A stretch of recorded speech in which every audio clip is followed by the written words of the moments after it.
Salam, xoş gördük hər birinizi. Mən tarix müəlliməsi Vəliyeva Sahibə. Bugün sizlər üçün 3-cü qrup imtahana düşmüş sualların izahını verəcəm bir neçəsini. Deməli, deyir ki, 31-ci sualda 19-cu əsrin 20-ci illərində Şimali Azərbaycanın işğalını başa çatdırdıqdan sonra Çar Rusiyası ölkəmizdə xammal istehsalının artırılmasına çalışırdı. Bununla bərabər hər hansı bir məhsulun tam istehsalının Azərbaycanda həyata keçirilməsini istəmirdi. Çünki buradan ucuz xammal alıb onu mərkəzi quberniyalarda son məhsula çevirib yenidən ölkəmizdə baha qiymətə satmaq Çar Rusiyasına böyük qazanc gətirirdi. Çar Rusiyasının məqsədi nə idi? Yəni Azərbaycanda satış obyektinə, satış bazarına çevirmək istəyirdi və bu mətndən aydın olur ki, bu da onun bir müstəmləkəçilik siyasətinin bariz nümunəsidir. Birinci cavabda deyilir, neft sənayesində xarici kapitalın üstünlüyünün qarşısının alınması. Burada hər hansı bir kapitalın ölkəyə daxil və yaxud xarici olmasından söhbət getmir. Müstəmləkəçi iqtisadi siyasəti tətbiq etməyə, bəli, müstəmləkəçilik siyasəti o idi ki, yəni hər hansı bir dövlətin bütün hüquqlarını məhdudlaşdıraraq onun bütün xammal bazalarını ələ keçirmək siyasəti idi. Şimali Azərbaycanda sənaye çevrilişinin qarşısını almağa xeyr, əksinə sənaye çevrilişi Azərbaycanda 2-ci Aleksandrın dövründə yəni islahatlar keçiriləcəkdi. Ona görə bu qarşısını almaq məqsədi daşımırdı. Neft sənayesində iltizam sistemi 1871-də ləğv olunubdu. Bu da həmin illərə aid deyil. Ölkəmizi özünün ucuz xammal bazasına çevirməyə. Bəli. Aydın olur ki, burada yəni ucuz xammal bazasına çevirmək istəyirdi. Yəni mətni tam oxuyub dərk etsək, bayaq dediyim kimi ucuz işçi qüvvəsi, ucuz xammal, bunların hamısı müstəmləkəçilik siyasətinə xas olan terminlərdir. Belə, keçək növbəti suala. Əsası Kəngərli tayfasının başçısı tərəfindən qoyulmuş bu xanlıq Zəngəzurdan Araz çay vadisinə qədər olan əraziləri əhatə etmişdir. 18-ci əsrin 80-ci illərində xanlıqda hakimiyyət uğrunda mübarizə daha da güclənmişdir. Bizə iki ipucu verir və bu ipucunu bilən şagird bilir ki, söhbət Naxçıvan xanlığından gedir. Naxçıvan xanlığının 2-ci Rus-Qacar müharibəsi zamanı həm də Rus qoşunları tərəfindən işğal edilmişdi. Mətndə bəhs edilən xanlıqla İrəvan xanlığının ümumi cəhətlərini soruşur. Müəyyən müddət Qarabağ xanlığından asılı vəziyyətdə olması, bəli, Naxçıvan, İrəvan xanlıqları müəyyən müddət Qarabağ xanlığından asılı vəziyyətdə olubdur ki, 1748-ci ildə Bayat savaşındakı qələbədən sonra Pənahəli xan nüfuzunu yüksəltmək məqsədi ilə həmin xanlıqları özündən asılı vəziyyətə salmışdı. Rusiya ilə Georgiyevsk müqaviləsi xeyr, 1802-ci ildə deməli bu xanlıqlar bağlamayıbdı. Onu Dərbənd, Quba və Lənkəran xanlıqları idi. Keçmiş Çuxursət bəylərbəyliyin ərazisinə yaranması, bəli, keçmiş Çuxursət bəylərbəyliyi hansı ki Səfəvilər dövründə yaranmış bəylərbəyi idi. Söhbət 16-17-ci əsrlərdən gedir və onun tərkibində iki xanlıq, Naxçıvan və İrəvan xanlığı yaranmışdı. Bu da oxşar cəhətdir.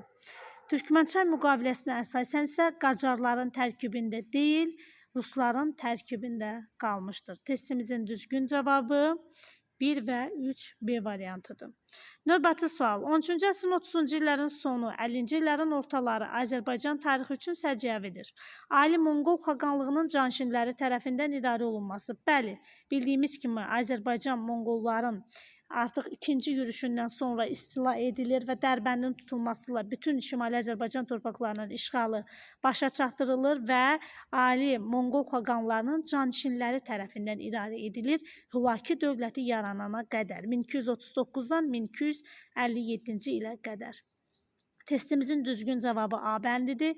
Digər variantlara baxsaq, Cəlalilər dövlətinin hakimiyyətini qəbul etməsi. Cəlalilər dövlətinin özü 1340-cı ilə, yəni 14-cü əsrdə yaranıb, söhbət 13-cü əsrdən getdiyi üçün B uyğun gəlmir. Qızıl Ordu xanı Toxtamışın yürüşünə məruz qalması, Toxtamışın Təbrizə yürüşü 1385-ci ildə olduğu üçün bu da 14-cü əsrə təsadüf edir və variant uyğun gəlmir.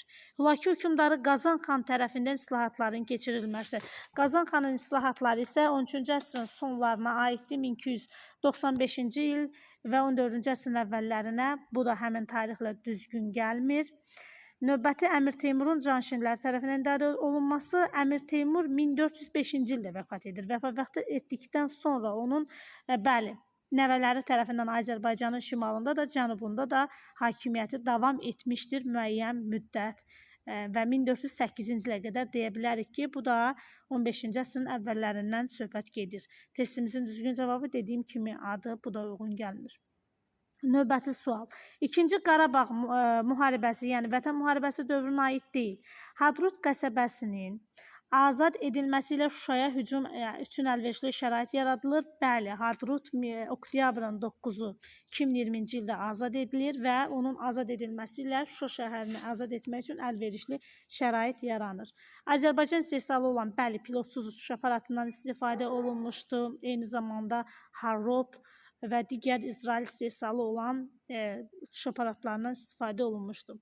Aldadıcı taktika ilə Ermənistan hava hücumunda müdafiə sistemləri məhv edilir. Bəli, əvvəlcədən yalançı deməli təyyarələr, süni təyyarələr buraxılmış və ermənilərin həmin deməli təyyarələrə atəş açmışdılar və onların beləliklə də ermənilərin hansı ərazilərdən hava hücumlarından, yəni olan döyüş mövqeləri aşkara çıxarılmışdır. Sonra Qarabağ mücrüsü adlanan plan nəticəsində ordumuzun canlı qüvvə itkisi minimuma endirilmişdi. Bəli, həmin əməliyyatda daha çox dronlar vasitəsilə idarə olunan döyüşdə canlı qüvvə itkisi minimuma endirilmişdi. BMT Təhlükəsizlik Şurası ölkəmiz əleyhinə qətnamə qəbul etməsi xeyr. BMT-nin Təhlükəsizlik Şurası ölkəmiz əleyhinə heç bir qətnamə qəbul etməmişdir. Növbəti sual. Yəni testimizin düzgün cavabı Y bəndi. Hadisələrdən hansıların yerini dəyişdikdə xronoloji ardıcıllıq alınır? Seyid Cəfər Pişəvərin başçılığı ilə milli hökumətin yaranması söhbət 1945-ci ildən gedir. Xiyabani'nin başçılığı ilə milli hökumətin yaradılması 1920-ci ildən gedir. Dünyada ilk dəfə olaraq Azərbaycanda açıq dənizdə neft çıxarılmasına başlanması 1948-dən. Azərbaycan SSR-də konstitusiyanın dövlət dilinin Azərbaycan dili olması haqqında maddənin əlavə olunması isə 1956-cı ilə təsadüf edir. 59-cu ildə isə Azərbaycan dilinin icbari, yəni Rus məktəblərdə Azərbaycan dilinin icbari tədrisi haqqında konstitusiya qəbul edilmişdir. Deməli, testimizin düzgün cavabı 1 və 2 olacaqdır. Y bəndi. Xiyabani önə keçəcək. Bu qədər, izləmədə qalın.